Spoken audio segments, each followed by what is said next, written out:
મિત્રો, હમણાં ઘણા બધા લોકો સાથે એક બનાવ બની રહ્યો છે કે જેમાં તેમના બેંક અકાઉન્ટ ઓટોમેટિકલી ફ્રીઝ થઈ જાય છે.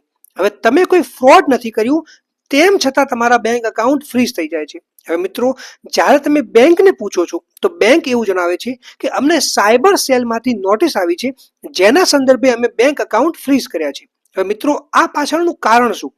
તો મિત્રો, કોઈ વ્યક્તિ દ્વારા ફ્રોડ કરવામાં આવ્યું હોય અને એના દ્વારા કોઈ બીજા વ્યક્તિના અકાઉન્ટમાં ટ્રાન્ઝેક્શન કરવામાં આવે છે અને એ બીજા વ્યક્તિના દ્વારા તમારા અકાઉન્ટમાં ટ્રાન્ઝેક્શન કરવામાં આવે છે. તો મિત્રો, આવી રીતે જેટલા પણ ટ્રાન્ઝેક્શન કરવામાં આવે છે એ બધા જ અકાઉન્ટ ફ્રીઝ કરી દેવામાં આવે છે. હવે મિત્રો, આ માટેનું સોલ્યુશન શું?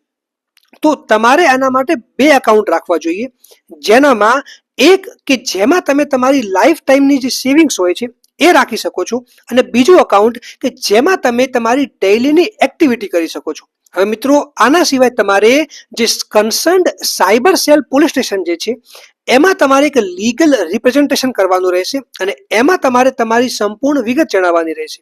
અને મિત્રો, તેમ છતાં પણ જો તમારું બેંક અકાઉન્ટ અનફ્રીઝ ના થાય તો તમે મેજિસ્ટ્રેટ સમક્ષ યા પછી હાઈકોર્ટ સમક્ષ એપ્લિકેશન કરી શકો છો. અને વધારે માહિતી માટે તમારે તમારા વકીલની સલાહ લેવી જોઈએ.